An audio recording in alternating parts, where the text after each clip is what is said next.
Bienvenidos, ¿cómo están? Gran placer saludarlos, como todos los domingos. La propuesta es hacer la pausa, tomarnos el tiempo para poder abordar ciertas temáticas. En el día de hoy vamos a hablar de un tema que nos interesa a todos.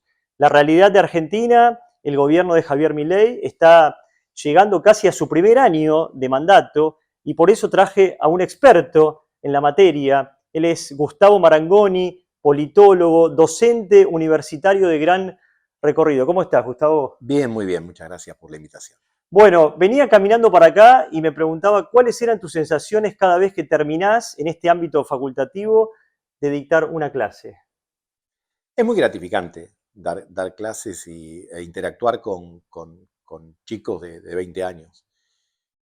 Sobre todo porque, a diferencia de lo que se podía contemplar antes del hecho educativo como del que sabe a los que no saben, hoy los chicos también te educan en muchísimos terrenos y en muchísimos campos y también uno tiene el acercamiento con quienes están protagonizando los cambios tecnológicos, culturales, sociales, políticos, ¿no? Yo tengo aquí asignaturas que están vinculadas con la historia política, con la historia económica, pero ellos también tienen una mirada muy particular y que de alguna manera te interpela, ¿no? Y también establece que la docencia para ser llevada adelante con cierto grado de eficacia, te obliga a estar revisando permanentemente, si querés hasta resetearte, ¿no? Ya no se trata de la antigua clase magistral donde venís y hablás, tenés que tener mucho feedback, tenés que tener soportes audiovisuales, tenés que permitirles a ellos también que dispongan de esos soportes para hacer más nutrida la clase. El problema no es tanto la información, pues la información está de manera más accesible y más abundante que nunca. El tema es cómo construir las herramientas interpretativas de esa información y yo creo que ese es un desafío para la docencia. ¿Qué aprendés de ellos todos los días, cada vez que salís? ¿Cuáles son esos conceptos que te llevas para tu vida? Bueno, en primer lugar, temas del lenguaje, porque hay otros registros. La mirada nuestra se dirige a determinados lugares, la mirada de ellos naturalmente tiende a otro. Cuando uno está envejeciendo, ¿cómo puede ser? ¡Qué barbaridad! No leen tal cosa o no hacen tal otra. Y de repente hay un stop, ¿no? Y decir, bueno, a ver, tratemos de juzgar menos y tratar de comprender de qué manera ellos, que son una generación plena de las pantallas. Yo soy un inmigrante digital y como a todo Somos, claro. inmigrante se nos nota el acento, ¿no? Sí, Inmigrante, sí, sí. el italiano, el español que venía a la Argentina y uno pasaban 20 o 30 años y decía, el tano, el gallego, porque le notabas el acento. Bueno, a nosotros se nos nota el acento. A mí se me nota el acento que soy de la generación de la imprenta. Sí, por supuesto, como cualquiera. Tomamos herramientas digitales, usamos el celular, estamos con la inteligencia artificial, pero tengo que hacer un esfuerzo adicional, porque yo nací en el siglo XX, me eduqué en el siglo XX. Entonces, el libro en En papel, papel. me resulta una herramienta mucho más amigable y mucho más querible que otro tipo de dispositivos que igual utilizo, pero que los utilizo de otra manera. Para ellos no, para ellos es lo dado. Para ellos googlear es algo absolutamente connatural a su vida y ellos han nacido y se han desarrollado con teléfonos celulares. Entonces cuando vos le decís, no, yo tenía la edad de ustedes y no había teléfonos celulares. No, ¿cómo puede ser? Bueno, esos cambios tecnológicos modifican la forma de aprender y también la valoración que cada uno le da a determinadas cuestiones. Muchas veces uno entiende como importantes cosas que para ellos no lo son tanto y ahí se establece un diálogo. A lo mejor uno les tiene que resaltar que algunas cuestiones que ellos soslayan son relevantes, pero también uno tiene que anotar que determinadas cosas que a ellos les preocupan también nos tienen que empezar a preocupar a ¿Y cuáles nosotros. son las cosas que más les preocupan a ellos? Bueno, creo que básicamente aquellas que están vinculadas con los recursos para manejarse profesionalmente, cuando estamos hablando de la universidad, ¿no? Eh, ¿Cuáles son las herramientas que le van a servir para insertarse en el mercado laboral? Eso les preocupa mucho. También me parece que todo lo que hace al cultivo de su subjetividad. Son muy celosos de sus propias opiniones, de que se les respete sus propias opiniones. Eh, a lo mejor nosotros como alumnos éramos más objetos, ellos son Más, sujetos activos, más nosotros éramos pasivo. más objetos pasivos, ellos son más sujetos activos, ¿no? Eh, y, y- y también hay un esfuerzo que hay que hacer para, para atraerles la atención. Ya no se da el hecho de la autoridad, de que porque estés de este lado del mostrador te van a rendir pleitesía o van a- a dictaminar lisa y llanamente que vos sabés. Te tenés que ganar eh, esa situación y tenés que hacerlo con materiales, con lenguaje, con actitudes. A mi criterio, estableciendo y gestionando cercanías, pero que no sean cercanías impostadas, ¿no? A Entiendo. mí no me da la impresión que yo me tenga que vestir como ellos, porque lo vería como algo ridículo, o que yo incorporara en mi lenguaje artificialmente palabras que usan ellos para establecer la cercanía. Pero sí comprender y compartir mutuamente y a veces buscar la etimología común de las palabras que usan ellos y de las que usamos nosotros para ver cómo quizás refieren a significados iguales, aunque los significantes sean distintos. ¿Cuál es la perspectiva, porque vos los tratás casi todos los días a ellos, que tienen de la Argentina que estamos atravesando hoy? Bueno, ahí son varias, ¿no? Eh, los argentinos, independientemente de las edades, hemos desarrollado como cierto escepticismo. Quizá tantos años de estancamiento, de problemas crónicos como la inflación y la inestabilidad, eh, nos torna con cierto desencanto respecto a las cosas, ¿no? ¿Será siempre así? ¿No? Y como además ellos tienen la experiencia de sus padres que les cuentan determinados problemas. Entonces creo que el tema de la confianza o de la falta de confianza en determinados aspectos de la vida cotidiana de la Argentina, en lo político, en lo económico, en lo social, en lo comunitario, es un elemento que siempre se hace notar. Argentina, como les estaba comentando, está atravesando, del otro lado tenemos muchos argentinos que viven en Uruguay, los uruguayos que les interesa mucho, por supuesto, todo lo que pasa aquí en Argentina. ¿Cuál sería ese primer balance que podrías hacer del gobierno de Javier Milei desde que asumió en diciembre del 2023 hasta la fecha? Milei es la consecuencia de un hartazgo en la Argentina. De un hartazgo no solo de los que lo votaron, sino también de muchos que no lo votaron, pero que tiene que ver con un país que no termina de funcionar. Hay un libro que recomiendo siempre que se llama Un tal González, el autor es Del Moro, que es una biografía novelada de Felipe González, el ex presidente del gobierno español de la década del 80 y del 90, que en algún momento él propuso que España tenía que empezar a funcionar. Él venía del socialismo, venía de una izquierda muy antifranquista, muy ideologizada, y en algún momento planteó el concepto de que el desafío de los españoles era hacer que España funcione. Y yo creo que buena parte de los argentinos tenemos esa demanda, que la Argentina funcione, ¿no? Y eso me parece que involucra, entre otras cosas, también una readecuación del rol del Estado, del rol del mercado en la Argentina. Creo que eh, cierta presencia del Estado que en algún momento se tornó entre invasiva e ineficiente, eh, obtuvo en los últimos años una demanda de tener que ser modificado. Por supuesto que detrás de eso hay también planteos ideológicos, pero hay una profunda necesidad de que las cosas se pongan en marcha, que den resultados. Porque, bueno, un país como el nuestro, que tiene, que tiene problemas que ya el resto, no del mundo como abstracción, sino de nuestros vecinos, Uruguay, Paraguay, Chile, Brasil, Bolivia, no tienen, por ejemplo, la inflación. Entonces, ¿qué pasa que nos convertimos en el patito feo? ¿Por qué nosotros tenemos problemas que los demás resolvieron y nosotros no?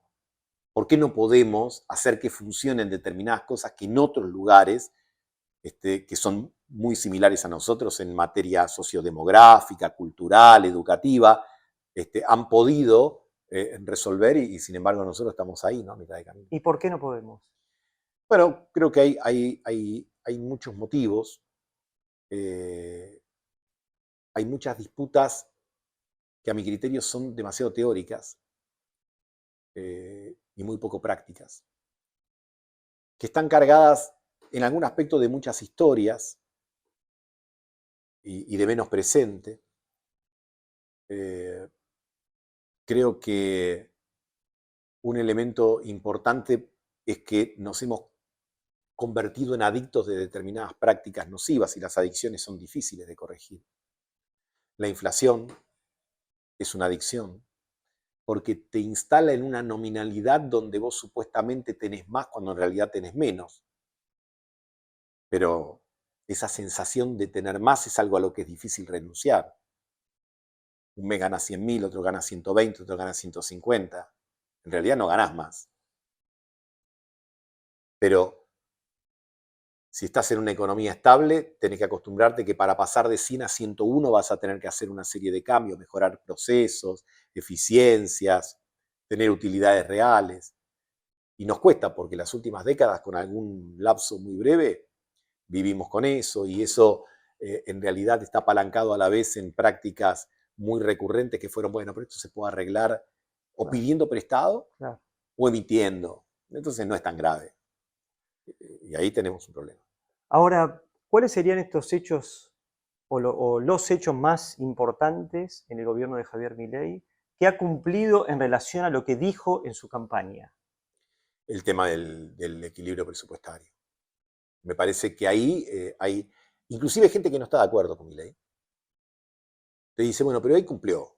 Porque el tipo hizo campaña con una motosierra, que iba a cortar el gasto público, Sí. etcétera. Y bueno, y el gasto público bajó de 5 puntos más o menos de déficit entre el primario y el financiero a 0. Recortó. Y eso es visualizado como una suerte de coherencia, ¿no? Diciendo, bueno, no mintió. De lo que dijo a lo que Hizo campaña diciendo que iba a bajar el gasto público y bajó el gasto público. Después, por supuesto, algunos, cuando ese gasto público afecta a jubilados o a estudiantes universitarios, hay reacciones. Pero en otras áreas del Estado que se suprimieron o se bajaron, dice, bueno, está bien, había que hacerlo, ¿no? Entonces ahí me parece que hay un activo. A lo mejor donde hay determinadas reacciones más negativas tienen que ver en volúmenes del lenguaje, cierta agresividad discursiva, ¿no? Que algunos preferimos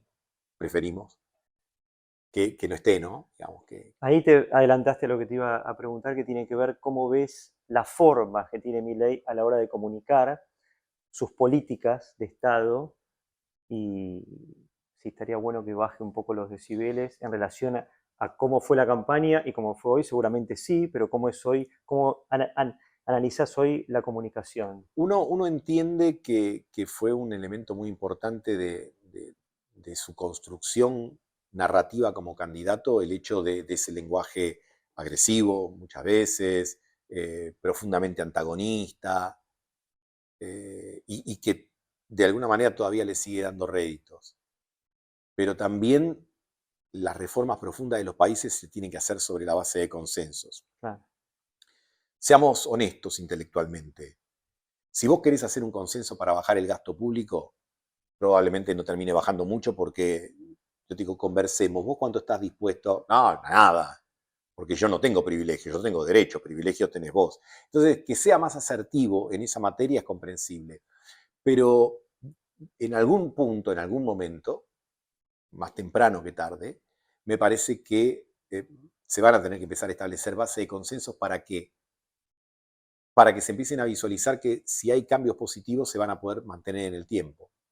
Porque si uno de los propósitos es generar inversiones, bueno, nadie invierte en un país en el cual cree que aún las buenas reformas tienen bases débiles. Y las bases sólidas son aquellas que tienen un mayor nivel de legitimidad, de consenso, de ser compartidas por quienes viven en ese país. ¿Pensás que de acuerdo a su discurso de intentar sentar bases estructurales fuertes en Argentina para lograr un cambio radical, ¿lo va a poder cumplir? Bueno, yo diría que en materia fiscal ha generado avances de los que probablemente sean difíciles retroceder, ¿no? Interesante eso. Porque hay como ahora algo muy establecido respecto a ver, el mensaje inicial de su gobierno, de su gestión, cuando dice no hay plata, es muy simple, pero es muy, justamente quizás ahí tiene su mayor grado de acierto, que se entiende. No hay De, plata, no hay plata. efecto. Y si no hay plata, hay que conseguir plata. Y si hay que conseguir plata, tenés que decir cómo y dónde la vas a conseguir, sabiendo entonces que hay dos elementos que hoy están cerrados para la Argentina. Uno es el crédito, porque Argentina no es sujeto de crédito, y la otra es la emisión, porque ya hemos recontra comprobado que eso tiene más efectos nocivos que virtuosos. Entonces ahí me parece que puede haber un progreso importante y perdurable. Después, ese equilibrio presupuestario se puede sostener de maneras muy variadas. A lo mejor vos podés decir, mirá, yo voy a optar por otra estructura tributaria donde algunos que hoy pagan menos van a pagar más y otros que pagan más van a pagar menos, y eso es discutible y es una discusión válida en cualquier país. Pero está bien que se dé siempre subordinada al hecho de tener ordenada las cuentas. Me parece que no es solamente el tema fiscal y de cuentas, es también el tema de qué es y hasta dónde debe llegar la acción del Estado. Los argentinos hemos sido pendulares, ¿no? A veces es mucho Estado, a veces es nada Estado, y nos cuesta encontrar ese equilibrio, ese balance. Pero yo creo que hay que encontrar un nuevo punto de equilibrio entre la relación entre Estado y mercado, porque claramente el Estado argentino es muy expandido y a la vez en algunos aspectos por lo menos es muy ineficiente y muy costoso. ¿Cuáles son los errores principales que tuvo Javier Milei y su gobierno en estos 10, 11 meses? Inicialmente me parece una visión muy naif de la política internacional, que ahora empieza a corregir. ¿No? Esa idea de yo con los chinos no me junto porque son comunistas. Y ahora está como que Bueno, abriendo un poco el espectro. China en la Argentina tiene una cerealera de las más importantes, concesiones ferroviarias, una base en Neuquén, construcción de represas hidroeléctricas, es nuestro principal comprador de proteínas,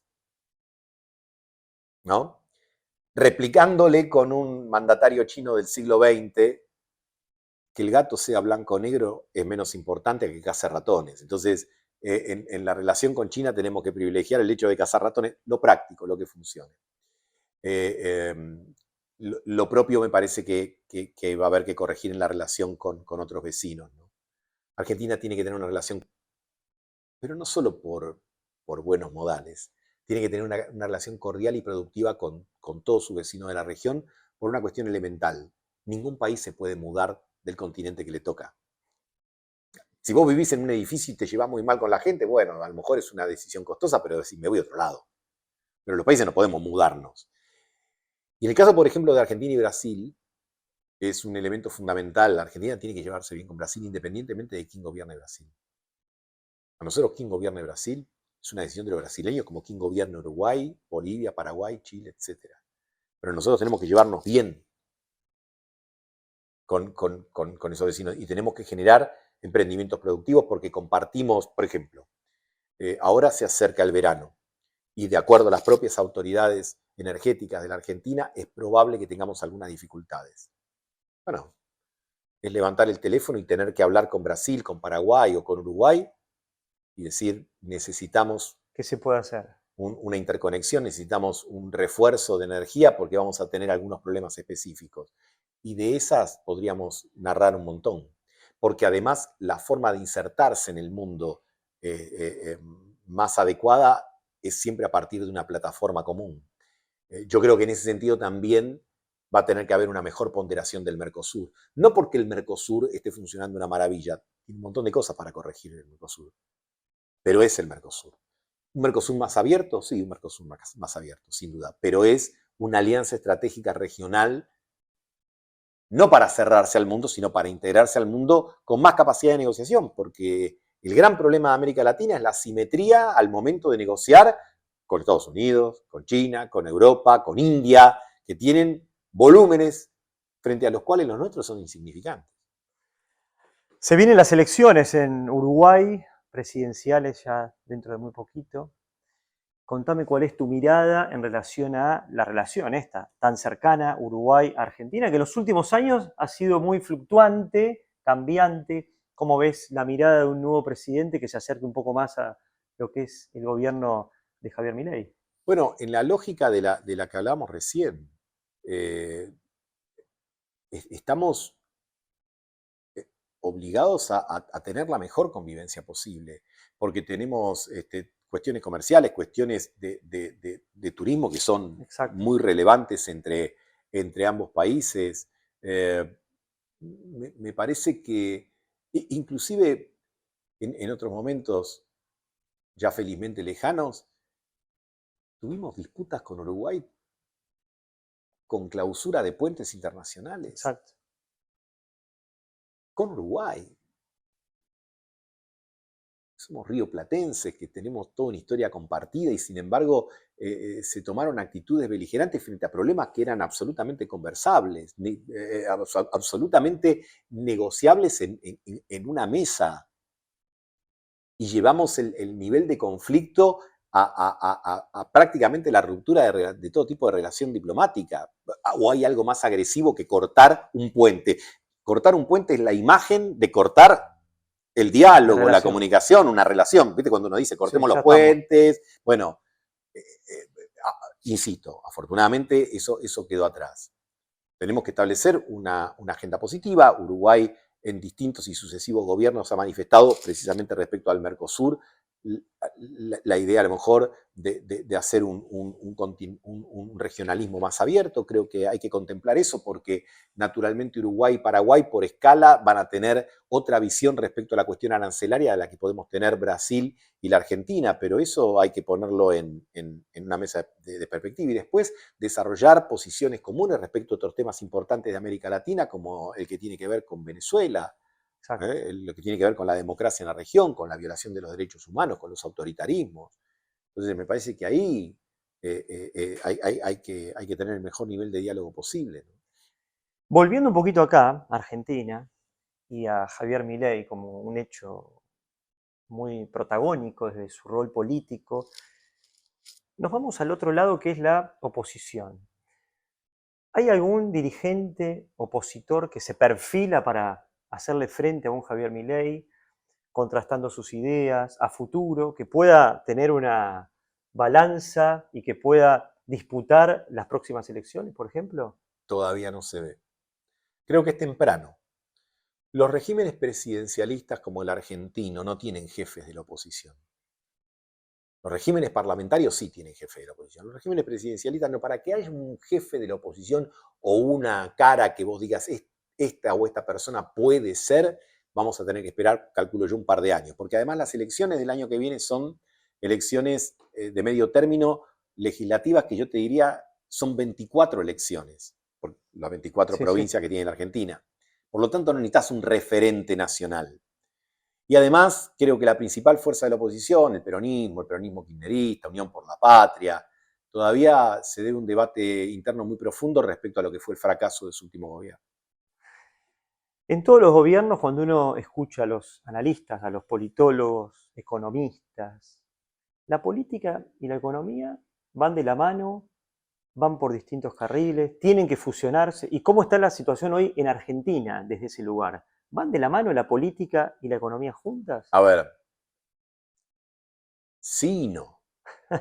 Qué interesante, ¿no? Sí y no. Uno podría decir que política y economía es un matrimonio indisoluble porque en última instancia, cuando vos tomás decisiones de naturaleza económica, las estás haciendo sobre determinados supuestos que responden a la política, porque si alguien dice yo quiero gravar más al sector agropecuario que al industrial, o al industrial menos que al agropecuario, o al consumo más que a la exportación, o a la exportación más que el consumo, estás tomando una determinación de naturaleza política. O que tiene un último ratio que es político. Ahora, hay momentos también, vamos a la coyuntura actual de la Argentina, donde variables financieras están andando muy bien a pesar de toda la discusión y el ruido que hay en la política. Fíjate, en estos días se discutió el Congreso, que el veto, que no, que sí, y sin embargo el riesgo país baja, el dólar está tranquilo. Entonces hay momentos donde parece que son independientes, aunque en realidad no lo son. La fotografía te puede dar a veces la percepción de que política y economía pueden andar por veredas distintas. Pero si querés ver la película de largo plazo de una nación, tenés que terminar comprendiendo que es un matrimonio que no se puede disolver. ¿El gobierno de la libertad avanza? ¿Tiene un equipo? Javier Milei tiene un equipo de trabajo, es más personalista, se rodea de poca gente. Bueno, uno lo puede percibir, pero contale para aquellas personas que dicen, bueno, ¿cuál es el equipo que tiene hoy Javier Milei? ¿En quién confía? Bueno, él lo ha dicho muchas veces, ¿no? Que su triángulo es su hermana y Santiago Caputo, y después va agregando en distintos anillos a Patricia Bullrich, al Toto Caputo, a Guillermo Francos, etc. Creo que en el caso de La Libertad Avanza, al ser una fuerza nueva, tenía mucho menos equipo que cualquiera. Claro. Ahora, también es cierto que los gobiernos se hacen al andar, ¿viste? Porque de alguna manera pasa también como en el fútbol. Vos podés tener en el papel tu equipo y los roles asignados, pero en la cancha se ven los pingos. Entonces, a lo mejor el presidente arrancó diciendo mi hombre de confianza, mi amigo de 20 años, el ex jefe de gabinete, que había trabajado con él en la Corporación América, y duró 2 meses y se fue. Los resultados mandan. Bueno, es como si lo llevas a un término deportivo, que está buenísimo el exactamente, ejemplo. porque a lo mejor vos pensás que, a ver, porque los seres humanos, sometidos a presión, reaccionamos de maneras diversas. Y muchas veces, ya que estamos en una facultad, no necesariamente los alumnos que tienen 9 o 10 de promedio después son los mejores profesionales. Porque sometidos a estrés, se neutralizan. Y a lo mejor tenés uno que tuvo 6 o 7 de promedio, pero cuando hay una crisis, inmediatamente vos ponete allá, vos acá, y toma y resuelve. Entonces hay una inteligencia intelectual, hay una inteligencia emocional que juega, y en la política más que cualquier otra cosa, porque tenés que someter presiones y porque además Kissinger decía eso y a mí me parece muy bien, ¿no? A diferencia de la facultad, donde vos elegís un tema, lo desarrollás, decidís la fecha de entrega muchas veces, la política no te dice, a ver, ¿qué problema querés Es el día a resolver? día, el día a día. Un día te levantás y hubo una guerra en Ucrania y Rusia y el precio de los combustibles se fue al demonio y vos sos un país que importa combustible y tenés un problema por algo que vos no generaste. Y lo tenés que resolver. No puedes decir, no, yo la guerra no la declaré, así que no hago nada. De ahí para arriba y para abajo, de mayor y de menor dimensión, a ver, la política es una opción entre dificultades. Por eso a mí no me gustan los discursos que engañan y te dicen, mira, ¿es esto que te da la felicidad o esto que te da la infelicidad? Ojalá la vida fuese tan fácil, porque entonces todas las opciones serían sencillas. Dame la felicidad, dame la alegría, dame la paz, dame la tranquilidad. La economía es escasez, la política son dificultades, tenés que elegir muchas veces entre, a veces en lo que te genera un poquito de satisfacción, pero muchas veces en lo que te genera menos dolor. ¿Por qué no podemos sentarnos o en los distintos espectros sociales, vas a una confitería, un bar, reunión de amigos, que uno lo escucha mucho? ¿Por qué no se pueden sentar dos personas que opinan distinto, como algo tan básico que te estoy contando, aquí en Argentina? Bueno, a veces sí se pueden sentar, pero en realidad donde nos cuesta más sentarnos es en el momento de tomar determinadas decisiones, ¿no? Yo creo que eh, a veces hay cuestiones de vanidad, pero en política, sobre todo lo que se ha desarrollado en la estructura argentina, es cierta capacidad de bloqueo. Para decirlo de una forma muy coloquial, tenemos más capacidad para joder al otro que para hacer lo que queremos nosotros, ¿no? Cada sector político de la Argentina sabe que probablemente no puede hacer lo que quiere, pero puede jorobar cuando está el otro para evitar que lo haga. Y ahí tenemos un problema. Entonces, estaría bien que respecto de 3 o 4 temas, digamos, hablábamos del tema fiscal, el tema Estado, etcétera, podamos desarrollar esas cosas, que sería más o menos lo lógico. A ver, hay un centro que es compartido y después, de acuerdo a las épocas, vos decís, bueno, hay épocas donde a lo mejor tenés que, en el plano de la economía, inducir un poco más a la demanda porque necesitas esa herramienta. Y hay otros que tenés que inducir más a la inversión. No es que siempre tiene que estar para el lado de la inversión o siempre para el lado de la demanda. Lo mismo lo podés traducir a los otros ámbitos. A veces el capital privado tiene que tener más protagonismo y el Estado se tiene que retirar de determinadas cuestiones y a veces el Estado tiene que participar un poco más. Convertir esas cuestiones en dogmas me parece que lleva a grandes frustraciones, pero sobre todo, yo creo que en la Argentina muchas veces tenemos sobre todo en estos ámbitos, ¿no? Hay que pensar la Argentina, hay que pensar, la Argentina está sobrepensada y subadministrada. Hay que administrar mejor. Y eso es horas traste en el asiento para resolver cuestiones que son muy concretas. Si yo tengo que dar una clase, tengo que leer muchas horas, determinados libros, tengo que preparar material audiovisual, tengo que preparar estrategias de examen, y eso demanda tiempo. Sí, podría juntarme con otros colegas y discutir sobre la educación en el siglo XXI, XXII y XXIII, que debe ser muy estimulante por otra parte, pero si hago eso y no me preocupo por la clase, mi clase va a ser mala. Entonces nosotros nos ocupamos mucho por las cuestiones muy abstractas y muy teóricas, que no esté mal, no está mal hacerlo, pero nos desentendemos de aquellas cuestiones que son muy prácticas y muy concretas y después lo queremos resolver todo en virtud de cuestiones ideológicas. Y a veces la ideología termina siendo la justificación para no laburar, ¿no?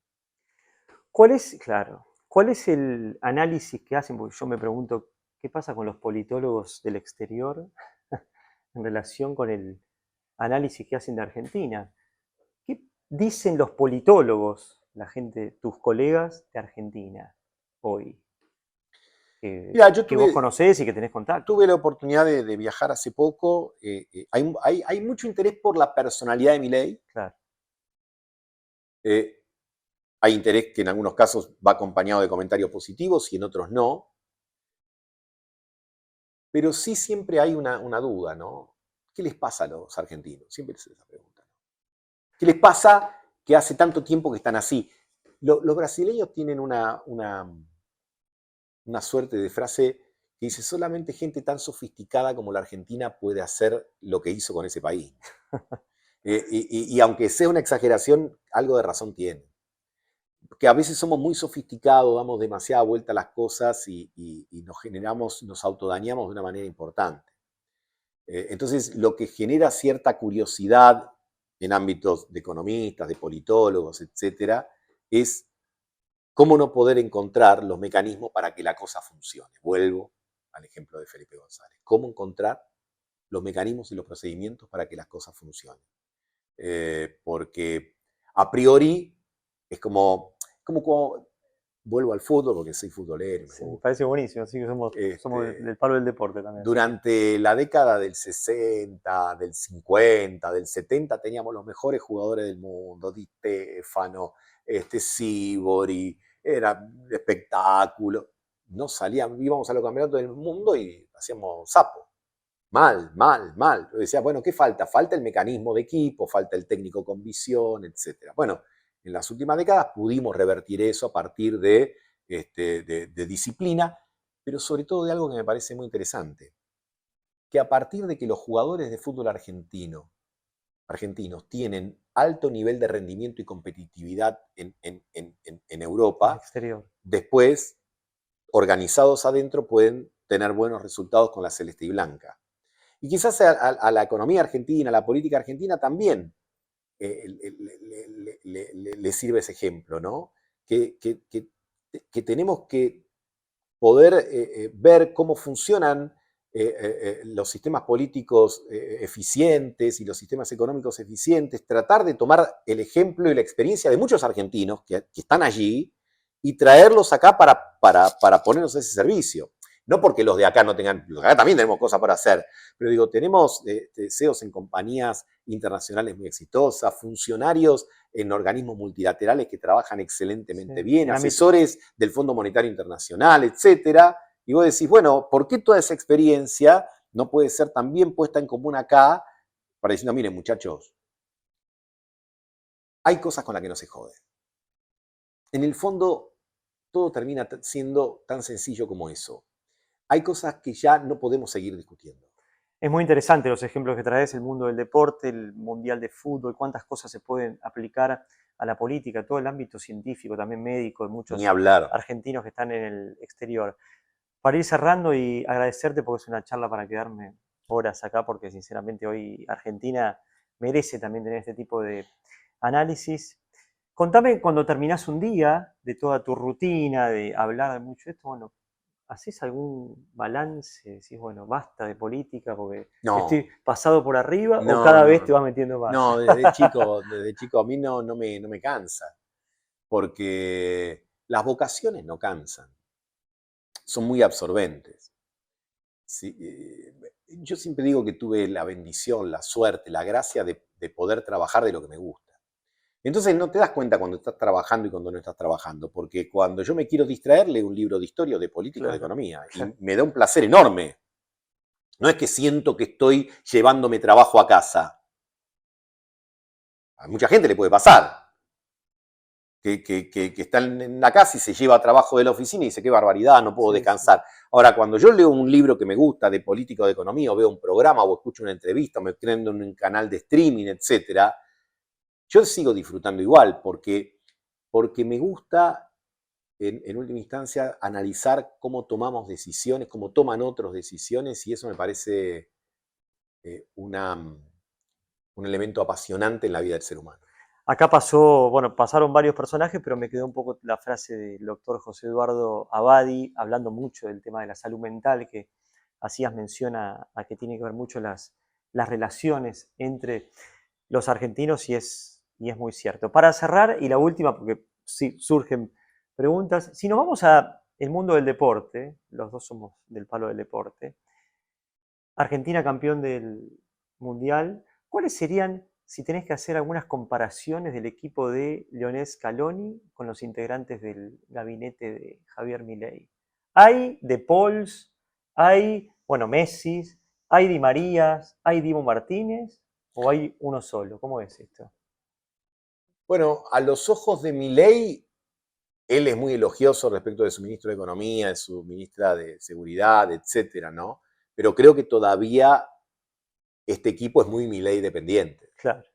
Es 1 y 10 más, ¿cómo se Exactamente, dice? exactamente, exactamente. Y habrá que ver si con el transcurso del tiempo él puede desarrollar la musculatura como para que, bueno, otros también puedan ir pasando al frente, que es el gran desafío de los distintos presidentes de la Argentina, no solo de Milei, ¿no?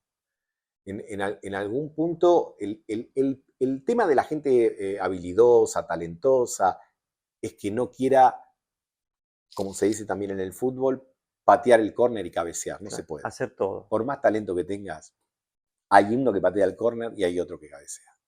Gustavo, muchas gracias. A vos. Placer enorme de haber participado del programa. Así que muchos temas para analizar, mucho papel, lápiz, lapicera, volver a las viejas fuentes y la verdad que está muy interesante poder hablar de lo que está pasando aquí en Argentina con esta actualidad del gobierno de Javier Milei. Los espero como siempre el próximo domingo a las 4:30 de la tarde. Que tengan una muy linda semana. Chau, chau.